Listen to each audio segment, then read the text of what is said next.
Hey there, welcome to Alive inside the Radiantly Alive Woman. We are here talking about scars twice a week. I'm going live talking about an individual scar, and today we're talking about cortisone injections, particularly as they are in the low back, pelvis, kind of sacrum area. Let's get clear on cortisone injections, cortisone shots in that area, and I want to give a different perspective on why we get cortisone shots and how we can avoid getting more cortisone shots, what cortisone shots generally lead to, and how to just get a clear kind of direction forward on this whole topic.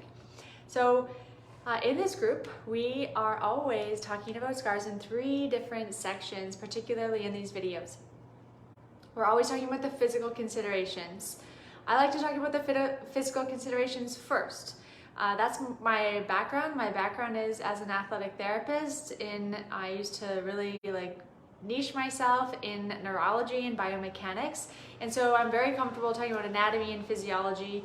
And for you, as a person just trying to understand or listen for the first time, the physical world, the tangible, solid world is really easy to understand, especially in your body, because you can just look down and see it, which makes it really awesome and easy as a learning tool. So I want to talk about all the considerations with the cortisone injection as it relates to the physical body first. Once we have that kind of foundation to rest on and lean on and understand from, then we can go into this next consideration, which is just as important. It's no less important, but it's the physical and energetic considerations regarding the topic, which is cortisone injections here.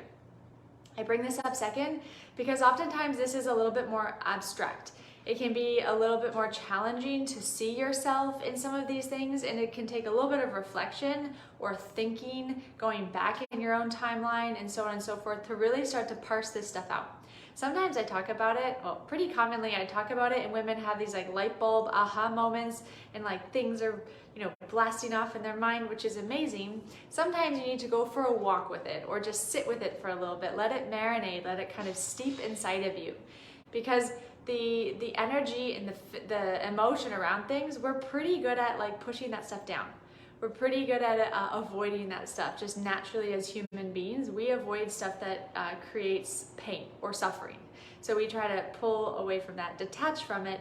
And that's one of the reasons why we talk about scars so importantly, because many women, many people detach from the scars. They kind of pull and detach and dissociate from their body because those areas are generally high trauma sites, high areas of pain, suffering, discomfort.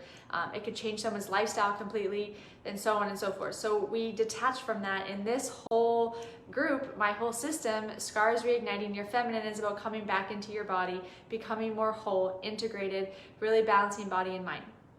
So those are the body and the mind piece. And then the third part that comes into all of these videos is the what to do. The what to do is so important to me because in the internet world right now, we're being blasted with stuff. I am contributing to that, I know. But we're getting blasted with information and then we don't get any answers. How do I start? What do I do? What do I do with this information? I think it's really cool and great, and I can tell my friends at a party or coffee, but I don't actually have any application. I don't know how to actually work this thing. So the third thing is I'm going to give you something to do for every single scar, always in these videos, and then I'm going to give you a certain specific action step to do with cortisone injections. This is particularly talking, like I said, about the low back, pelvis, sacrum, but these exact same thing apply to anywhere where you're getting cortisone shots. Generally, we're getting cortisone shots in areas of ball and socket joints, areas that have a lot of range of motion, a lot of potential, like necks and shoulders and spines and hips and that kind of area. So this whole concept applies. If you just think about what I'm saying and apply it to your body, if you're not thinking from the lens of back, sacrum, pelvis, please just think about it from your own perspective. All of this still relates. That's the really good thing about this system, is that you can take what I'm saying and apply it to your body across the board. I've worked with hundreds of women throughout my life as a professional athletic therapist, as a clinical therapist, and so I'm presenting this to you in a way that's really workable and usable. That's really important to me. If you have any questions, please just toss them out. I'm here for you. I go live twice a week specifically for you. Women post scars inside the announcement board, and I'm going through them one at a time. So please ask questions in the live if you've got them. And then also, please feel free to ask questions if you're watching the replay. Also, if you're just coming into this live, it's nice to know that you're here, that you're listening. Let me know that you can hear me, that you can see me, that you're here. And the same thing if you're watching on replay. Hashtag replay is always useful because I get to know who's watching things and who's really benefiting from this work. If you're listening to this and you are like, I know I have a girlfriend who would really use this, or a family member or a coworker who could really benefit from this, please invite them into this group. You have access to do that, and I'm very warmly welcoming that. That's how we've grown our community, from women like you supporting each other. Okay, let's get into cortisone injections. Let's talk about this, so important. I want to get into the why first. So if you see me just going over here, I always prepare with notes because I always have a lot to say. So I'm looking over here just to make sure. I want to go into the why we get them first, because this applies across the board to all areas where you'd be getting cortisone injections. The why we're getting these cortisone injections is usually because we have a lot of pain, and oftentimes it's from an unknown cause. People will usually go to a therapist or the doctor or getting massages regularly, and stuff just won't go away. It's the stuff that won't quit. This is, to me, like a little gold mine, because I help women understand the stuff that's gone unanswered, where they don't have answers. So that's why I can help so much with cortisone injections. Usually it's the maybe second or third step down the line after they've had incomplete results or short-term results, and now the next suggestion is to get a cortisone injection. Over time, you may get one, you may get a couple, and then there's going to be a time where the doctor, physician, whoever is administering it is going to say, actually, you can't have any more, because they're not going to be a benefit. So it's really common with cortisone injections is you get your first one ever. There's a period of time when it helps and it feels really awesome. Maybe that time is a month. Sometimes it's like a week for some people when it's really bad, which is really unfortunate. But it's anywhere between like a couple weeks to maybe 6 months where you get that really healing benefit of the cortisone injection. All the cortisone injections in general after that are less time.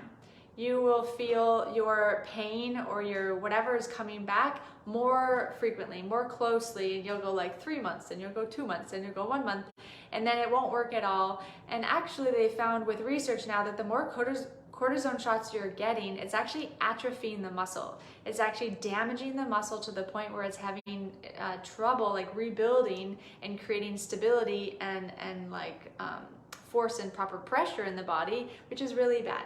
I've worked on people who've had a lot of cortisone shots in the foot, and someone had, I think, like 4 or 5 cortisone shots in their foot, and they had absolutely no muscle tone in their foot. It took so long. Luckily, I work in biomechanics. I'm like a foot geek and the nervous system, so it took a lot of time for those muscles to come back and find their function.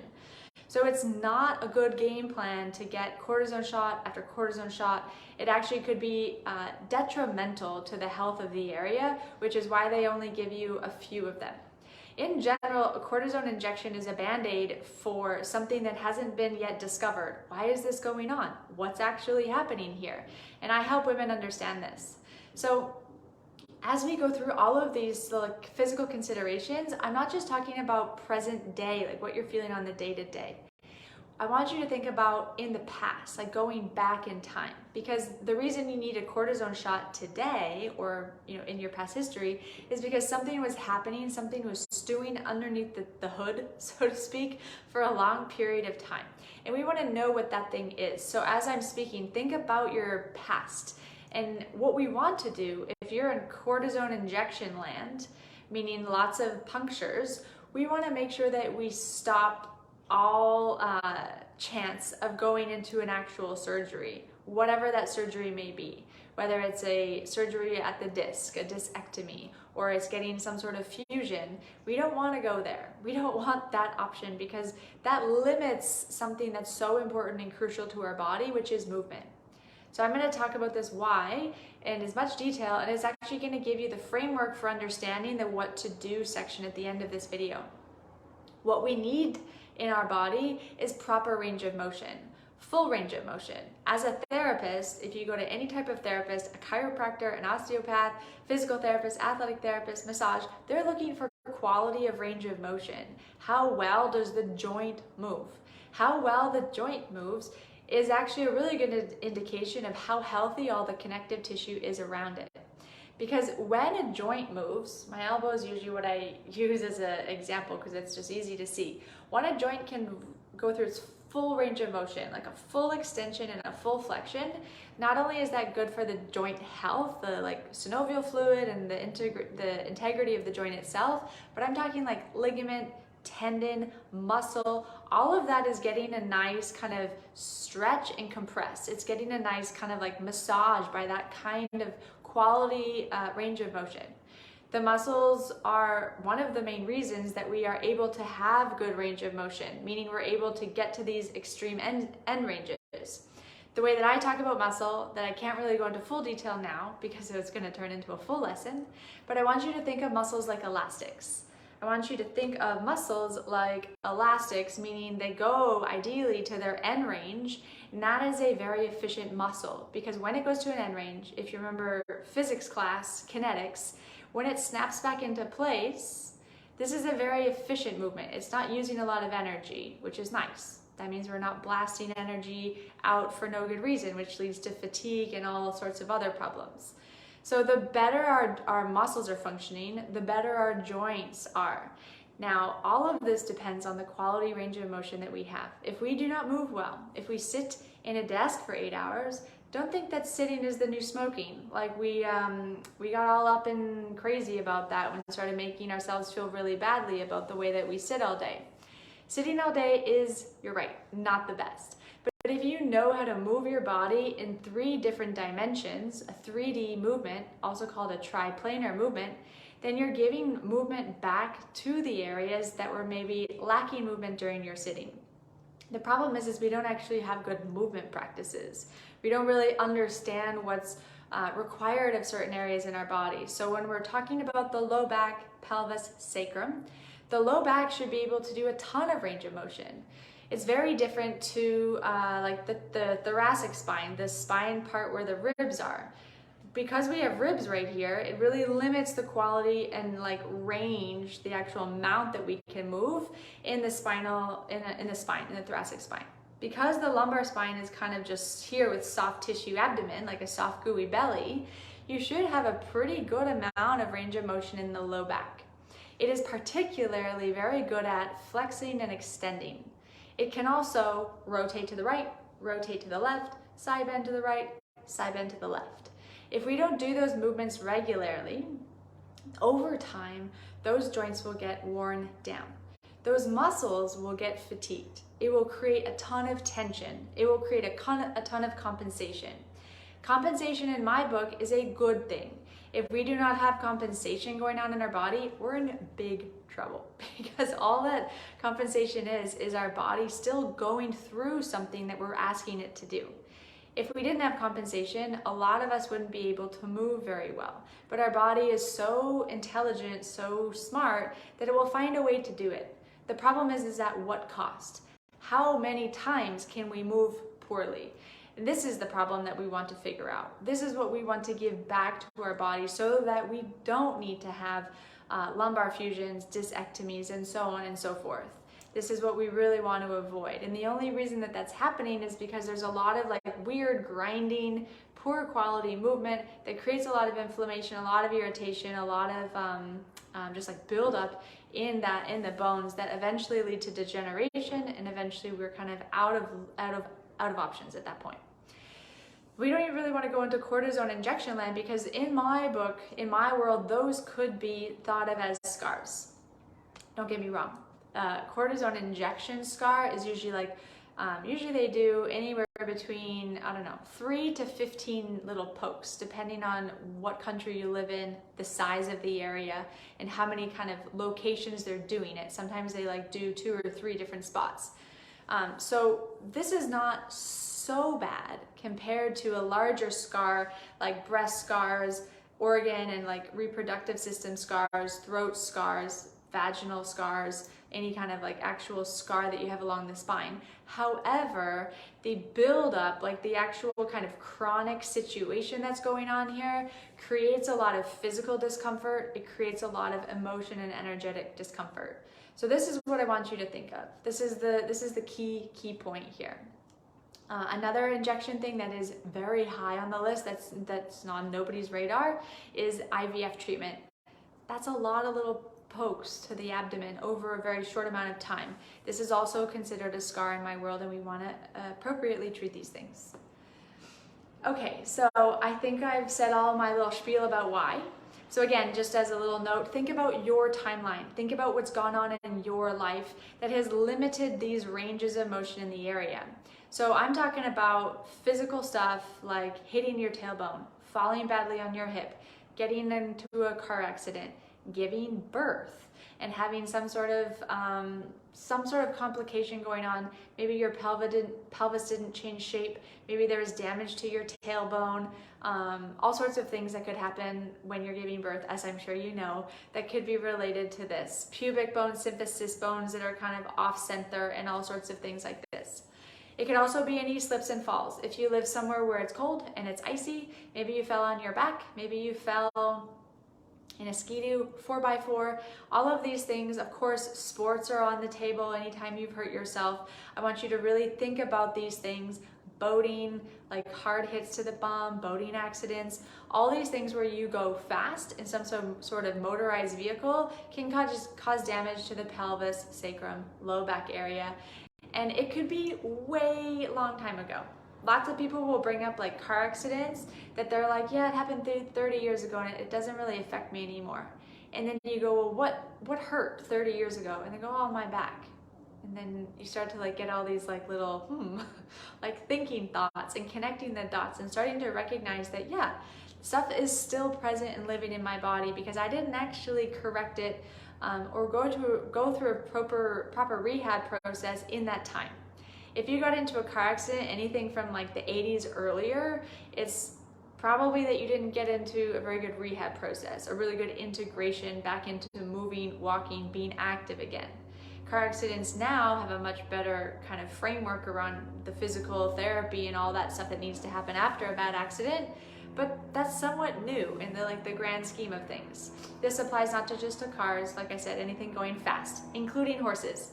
If you've fallen off a horse, and if you've fallen and hit your head is on the other end of your spine. So if you smash your head and you hurt your neck is, literally connected to your low back. Your spine, if you hurt your spine anywhere, it could be contributing to the stuff that you're feeling in your pelvis, sacrum, low back area that is causing the need for the cortisone injection. So think about this from that lens as I'm going through all this to come.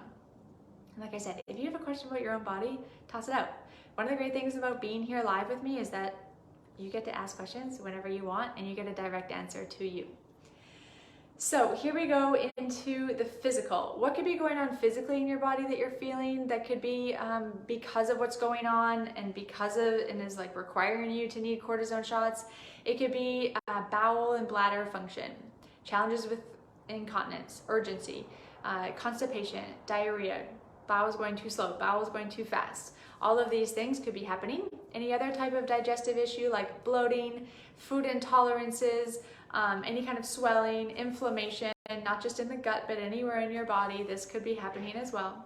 You could be very likely having breathing dysfunction. When people have chronic back pain, they're very, very likely to be guarding their back by squeezing or holding their abs or their pelvic floor, which creates problems. We need to breathe down low. And if we're holding our belly, we literally cannot breathe down there. If we're guarding our body, guarding that area because it hurts, we are not allowing breath to go down where it needs to go. Breath is actually one of the ways that you're massaging your organs. You're actually pushing on the organs with every breath through your diaphragm. And if you're missing that because you're guarding, you're gonna get this whole kind of spiral effect to some of the things that I just described. So breathing dysfunctions is in there as well. You'll also probably be really challenged to manage your stress. When things spiral out and you're feeling anxious, depressed, nervous, worried, any of these things, it may be hard for you to come back down because your breathing is off, because you have a lot of held tension in your body, and so on and so forth. This is what I want you to start thinking about physically. Now, particularly in the back, we're talking about the back, so we're talking about the whole back of the body. So if you were to be really geeky with me and you are already kind of interested in what I'm saying, and it helps to build a visual, if you're a visual person, follow me along here and get some Googling done. You're gonna Google Thomas Myers anatomy trains, superficial backline, Thomas Myers anatomy trains. You go to images, you'll see this lovely man, he's all in blue, and it is showing you a big sweeping tissue. It's showing you a sweeping tissue of stuff that's all connected. So it's gonna actually start, well, there's no start and end, but if you look, there's one starting point, which is actually the forehead muscles. So your low back pain, your cortisone area of discomfort, it could be related to the headaches you have, or maybe the headaches are creating the back pain. That's another kind of opposite end of looking at it. So we have the starting point here. It's coming all through the back of the skull, base of the neck, chronic like tightness in the neck, very common, through the back of the body. It actually just like lines either side of the spine, coming all the way down through this big ligament in your bum called your sacrotuberous, goes down the legs, through the hamstrings, behind the knee, into your calves, Achilles, all the way down into the bottom foot and the arch. So if you're having plantar fasciitis from whenever, it could be because it could be creating your low back pain. So anything in that swath of tissue, this is a way to look at fascia, muscle, connective tissue as connected. This is how we move as integrated human beings. If we were to just move one muscle at a time, we'd be moving like super slow and robotically. That's not how we move. And this superficial backline is showing you how we actually stand up straight and erect as human beings, as people. And if this is not working well, it's going to put us in a position, which we'll come into in the energetic and emotional phase, is going to put us in a position where we're struggling to actually propel ourselves forward. So walking may be challenging, any kind of pain with walking, any feeling like we're rolled or hunched over is stuff that we could be feeling as well.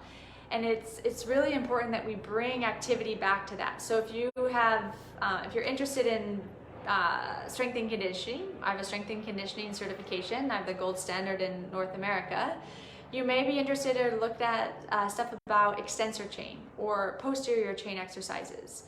Women, for whatever reason, well, I think I could think of a few reasons, but for whatever reason, we got really into exercising our hamstrings and our glutes, and this whole kind of world, strengthening our bum, is all talking about the posterior chain and the extensor chain. This is the chain that is keeping us upright and straight as functional human beings. And if we don't have that in function, we may see that kind of coming out in our energy and our emotion, which I'll talk about in a second.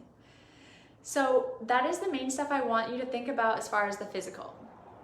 If you have any questions about that, toss them out. Now I want to talk about the energy and the emotion. Like I said at the beginning of this video, this is a little bit more abstract. It's a little bit more catered to you because your timeline is specific to you, and what's going on in your body is totally unique to you. You may be experiencing something very similar to other people who are getting a cortisone shot. However, I also just want you to think about your own timeline, particularly around this area, the low back, sacrum, and pelvis. And I'm also going to give you a way to kind of like weed through this kind of somewhat abstract world. I'm going to give you a little framework to kind of set yourself up and think about and reflect on. So the first thing I want to talk about is the location. The low back area, the organs that are in that area that I want you to think about are the kidneys. Kidneys are in Chinese medicine as well as in Ayurveda. They're thought of as the organ that's related to fear. So when this area is tight, not functioning, painful, has discomfort, something's going on in the area, especially if it relates to fluid, inflammation, or swelling, I want you to think about kidneys. I want you to think about your own life as it relates to things that you've been afraid of. Maybe something has happened very scary in your life and it's brought out a fear instinct. Maybe there's a physical or like a circumstance that has brought on a level of fear.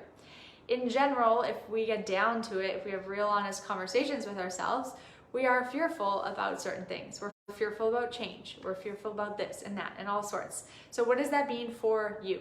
I want you to think about that really in depth because kidneys and fear should be on your radar.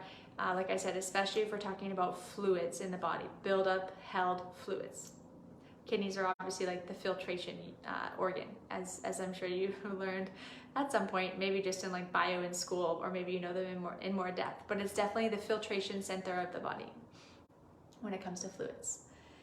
The other thing I want you to think about, because we're talking about this energetic quality of Chinese medicine and Ayurveda, particularly in Chinese medicine, the bladder meridian is the only channel that runs the whole back of the body. Most of the channels that we can see, if you Google any kind of like Chinese meridian, you'll see them in the arms, through the front of the body, into the legs, and the bladder channel is the only one that's in the back. So emotions that could be going on as relates to this channel are feelings of being unsupported. So think about your back and your posture here.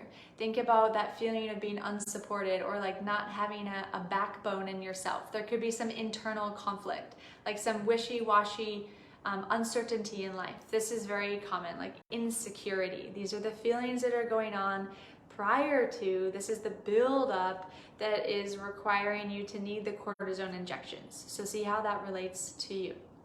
From a neurological perspective, in my world, how I was trained academically, I relate the bladder, the organ itself, which is like low, kind of just above your pubic bone, deep in your pelvis.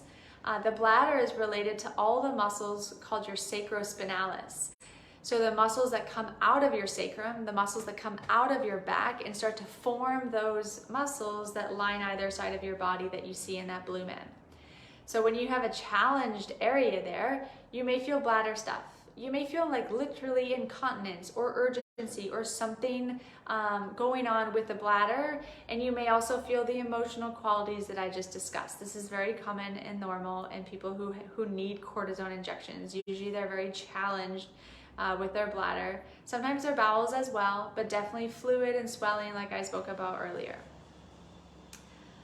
And then what I want you to think about from an Ayurvedic perspective in yoga, I want you to think about the back channel. So we have all these other channels as well in Ayurveda. So it's not just Chinese medicine that has documented energetic channels. Ayurveda has done the same.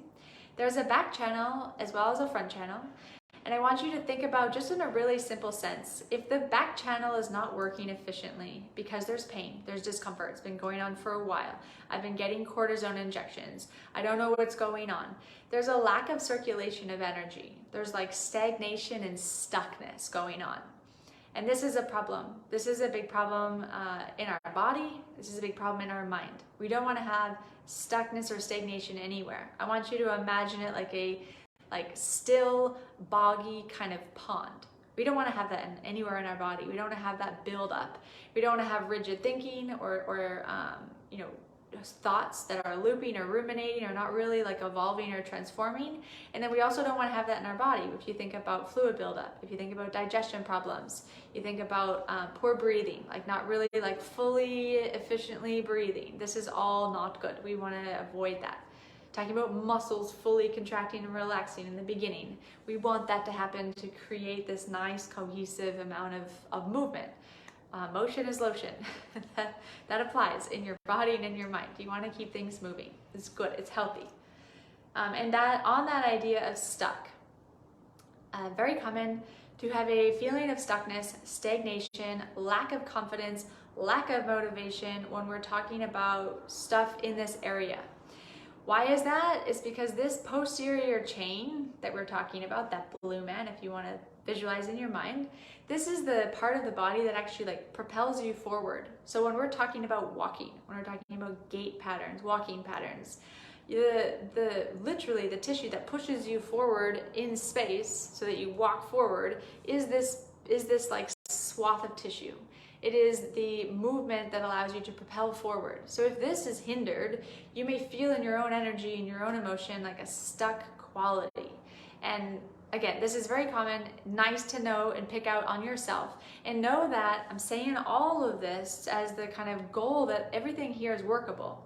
Once you can make these connections, these aha moments, and you've connected the dots in all of these places, once you know yourself, once you're clear about what's going on, then you can work it. As soon as we're in like the know, then we can start to make changes, start to transform.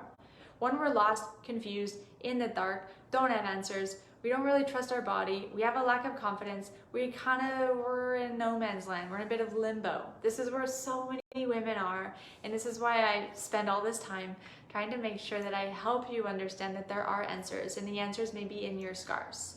And so this is a huge piece. The energy and the emotion is just as important as the physical. So I hope that that kind of brings that to light. That's all I have for the energy and the emotion. But again, like I said, just ask me questions as it relates to you. It's so important that you know that so many people are experiencing this. I've worked with women for nearly a decade, and this type of stuff comes up again and again. It's because of the areas that we're talking about. It's because of the disconnect that we have with our body. And when this is kind of happens over time, it's compounded over time, these sorts of things come up. And so think about this as it relates to you, physical and energy and emotion.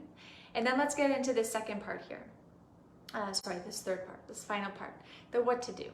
The what to do, like I said, so important and just crucial for you just moving forward. Information is awesome, but so is action and progression and transformation. So the thing I want you to do for every single scar, if you have more than just a cortisone injection scar, I want you to do this for every scar. I don't suggest doing it for every scar all at once. Don't hang out on a Sunday afternoon and just go to town and do this exercise. I want you to treat your body with some respect. Honor your timeline. Be gentle and kind and soft with yourself. And know that over time, you're going to build the confidence and feel that sense of empowerment that comes, and you will start to make good, healthy decisions about moving forward, like where you can go next. And so this is the kind of starting point for that. So what to do with each of your scars, it's a 3-part practice. The first part is relaxing into. Relaxing into has 4 pieces. The first thing is get somewhere comfortable in your home. Sit, lay, relax, wherever you want to be, on your sofa, in bed, and make sure you're laying or seated. That is a really key piece. I also want you to make skin to skin contact, hand to location contact. And I want you to touch that area in a way that feels meaningful. Not like you're just tossing your clothes on and putting makeup on and just kind of brushing past yourself.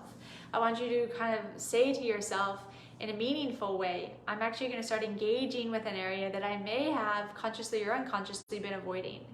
And that just connection met with the sense of touch. Sense of touch is a very powerful sense. It's the only touch in our body that's bi-directional, meaning we both things gets a benefit out of touch, where all the other senses are just going in one direction.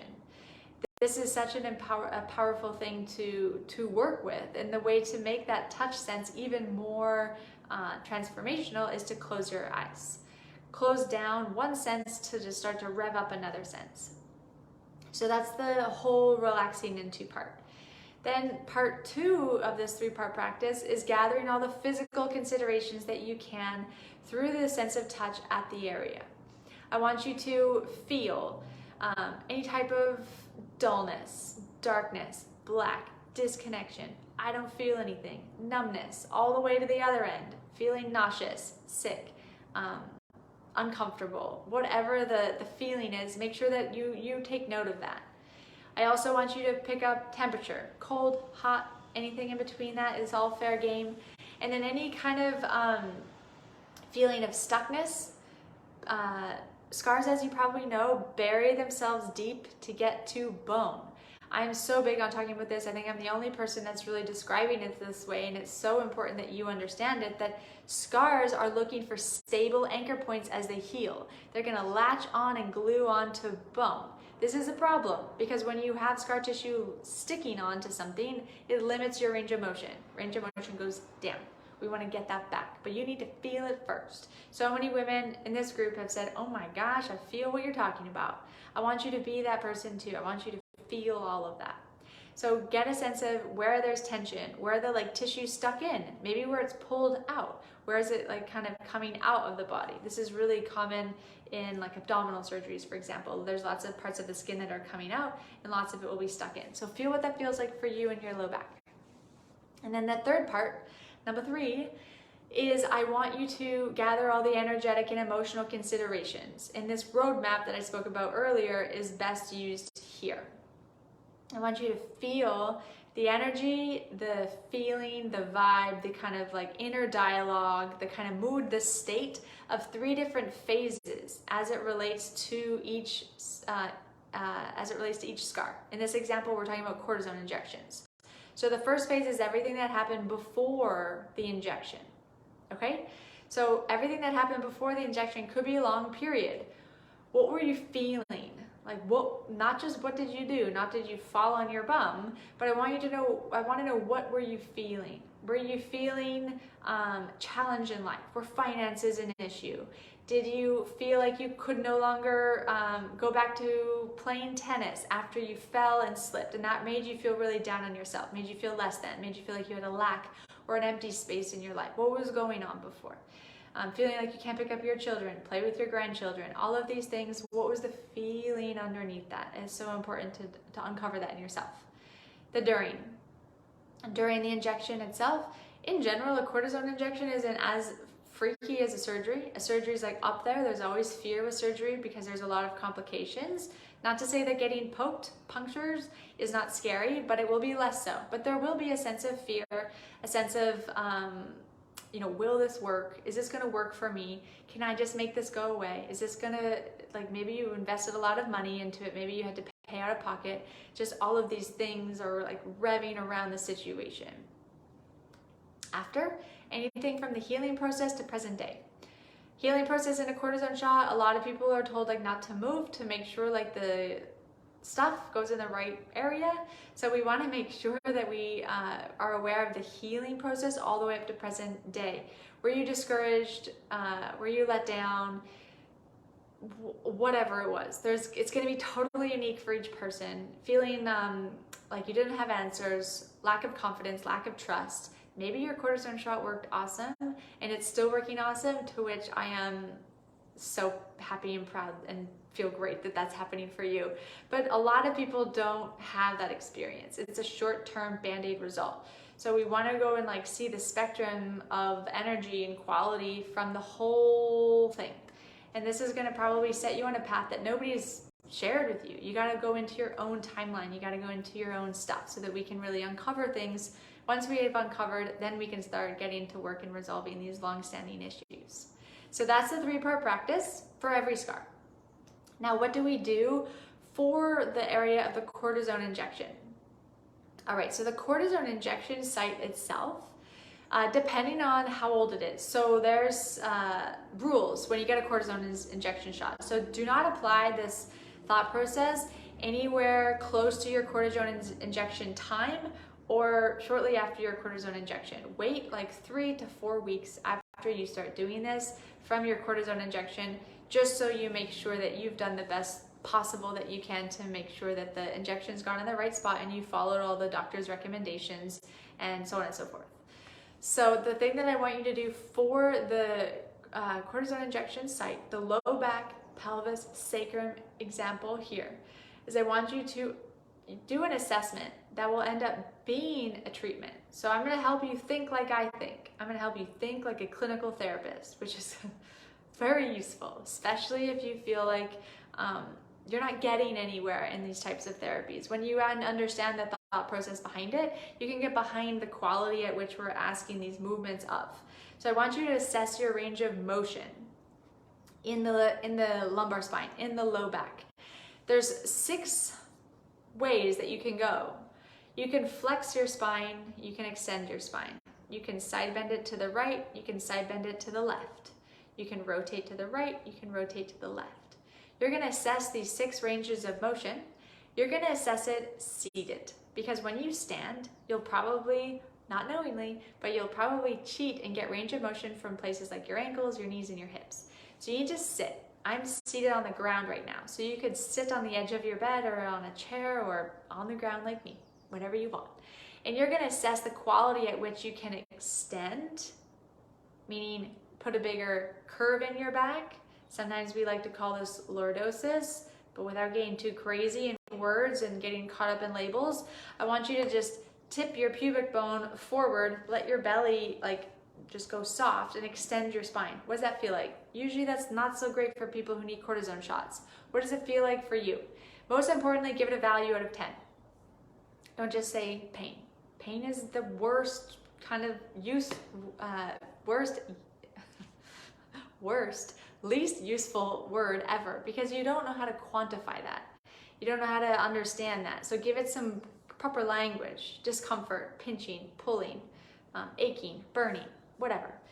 Give it a few qualities so you understand it. Give it something out of 10, 2 on 10 pain. That's way different than just saying pain, because 2 on 10 pain to you is really different than 9 on 10 pain to you.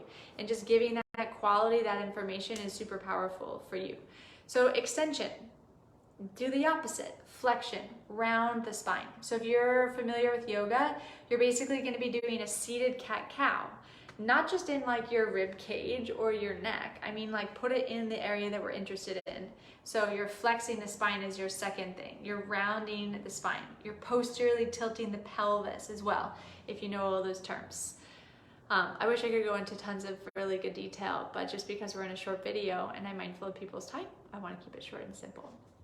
Side bending. Literally just start side bending to the right as far as you can go. Side bend to the left as far as you can go. Give it, again, quality, numbers, rate it. And then you're going to rotate. Rotate to the right, rotate to the left. How far can you go? Give it numbers, give it quality. You want to have equal range of motion from going right to left in the side bending as well as the rotating. You want to have a good normal amount to the right and a good normal amount to the left. If you have a really great to the right and a really poor left, that's good info. That's going to create problems over time. That's what you want to help heal. So you want to go through these range of motions as an assessment, but then apply it as a treatment. Apply it doing good quality movement, putting range into this area and trying to work for symmetry. Trying to work for equal amount of side bending, equal amount of rotating, equal amount of flexing and extending. Okay? So that is a really good starting point. I'd be curious to know what kind of info you get. This could take a little bit of practice because these are precise-ish movements. You're usually used to making really big shapes. If you're like a yoga, Pilates, kind of group exercise class person, it's more likely like you're focused on like the larger posture, like the bigger body shape. I'm asking you to just pay attention to here. So this could take a little bit of practice, and that's okay. New skills are meant to be harnessed and practiced with. But if you have any questions about any of this, please let me know. I'd be very happy to help you with anything. If you have a question now, toss it out. I'm just going to take a little peek at my face, because sometimes I can't see questions that come in. I can't see it on my phone, and sometimes I can, and it works totally perfect and fine. So, okay, great. I'm just going to stay here for a moment. But otherwise, thank you so much for being here. I'm going to just post a little quick video about my retreat that's coming up. We start tomorrow, but I won't put it in here. But thank you so much for being here. I see no more questions. And I'm here for you when you need, and I hope to see you in the retreat. If you want more info, check out this group. I'm going to be talking about it. You're going to need to register to get your guidebook. All right, bye.